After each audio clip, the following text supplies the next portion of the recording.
Why do Christians believe that Jesus is God? If you're watching this video, you might be asking a very important question. Was Jesus really God? What does it mean for Jesus to be God?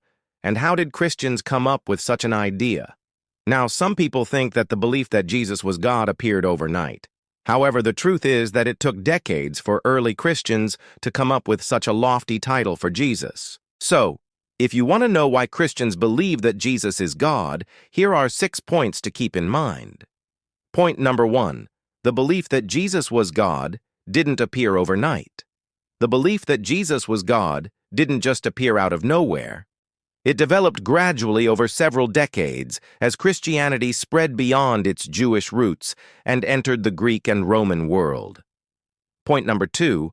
Look at the Gospel of John. Let's begin with the Gospel of John. John begins with these famous words, "In the beginning was the Word, and the Word was with God, and the Word was God." John, most scholars agree, was written decades after Jesus' death, and its language reflects a growing understanding of Jesus' divinity within the early church. Scholars estimate that it was written between 90 and 110 AD, so at least 60 to 70 years after Jesus' death. The author of this gospel presents Jesus as the eternal Word or Logos of God, emphasizing his pre-existence. The Gospel of John, though, wasn't the only one to describe Jesus as the Word of God. Matthew, Mark, and Luke also refer to Jesus as the Word of God.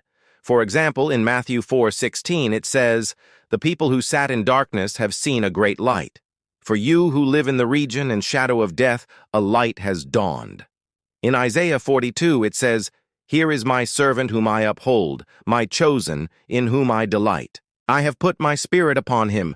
He will bring forth judgment to the nations and bring forth their righteousness to my people Israel."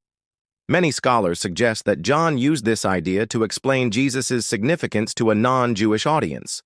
This audience wouldn't understand Hebrew idioms, so John tried to present Jesus in a way that made sense to the Greeks. Point 3. The concept of the Logos, the divine word or reason, was familiar to Greek thinkers.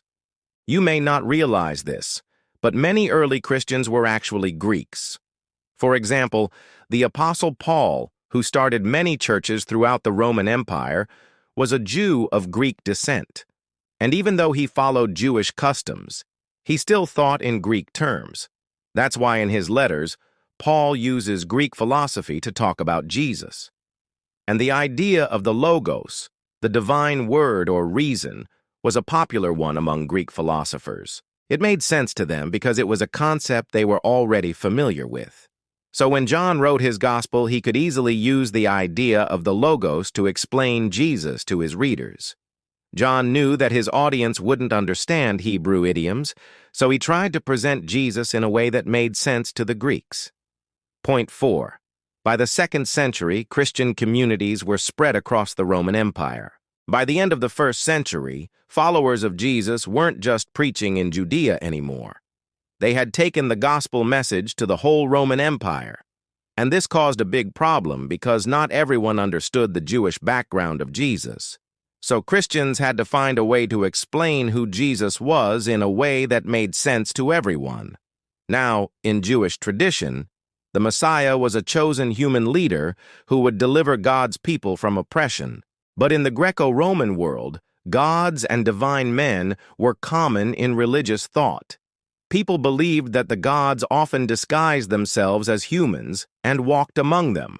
They also believed that some humans were actually gods in human form.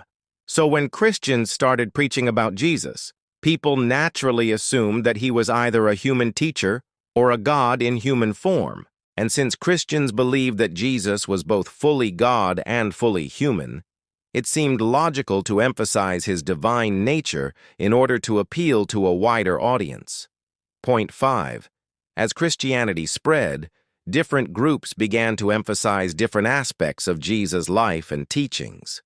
As Christianity spread, different groups began to emphasize different aspects of Jesus' life and teachings. Some groups, known as Ebionites, for example, saw him as a great human teacher. Others, known as Docetists, thought he only seemed to be human. Still others saw him as both fully human and fully divine. So there was no one answer to the question, who is Jesus? This led to public debates and formal theological discussions about the nature of Jesus. These debates were important because they helped to shape the future of Christianity. They forced Christians to think carefully about who Jesus was and what he taught. This led to the development of some of the basic doctrines of Christianity, such as the Trinity. Point 6.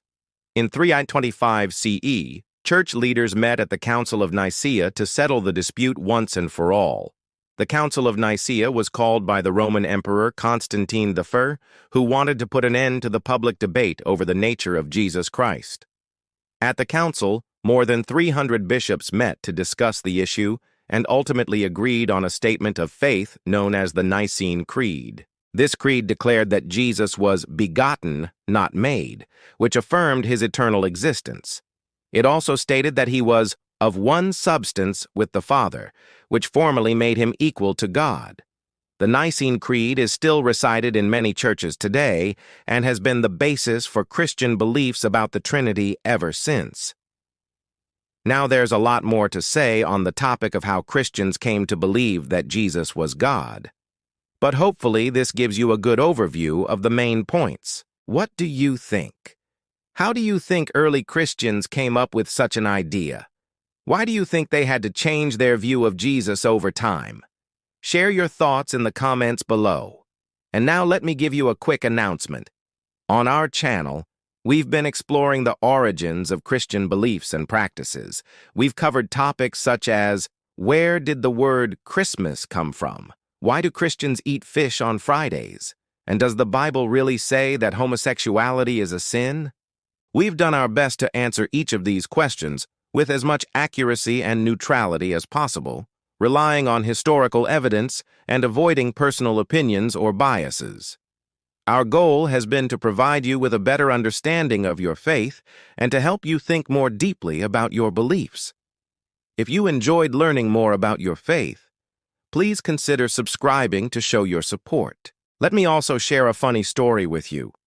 One time I was hanging out with a group of friends and we started talking about religion. One of my friends said that she didn't believe in God, but she believed in Jesus. I asked her why she only believed in Jesus and not God, and she said that she thought that believing in Jesus was enough. I told her that I understood where she was coming from, but that I also thought it was important to believe in God. We talked about this for a while, and I eventually told her that I believed that believing in Jesus meant believing in God too. She thought about this for a moment, and then she said, "Well, yeah, that makes sense. I guess I do believe in God." And then we all laughed and continued talking about other things. All right, that's it for this video. Thanks for watching, and remember, keep an open mind and a kind heart.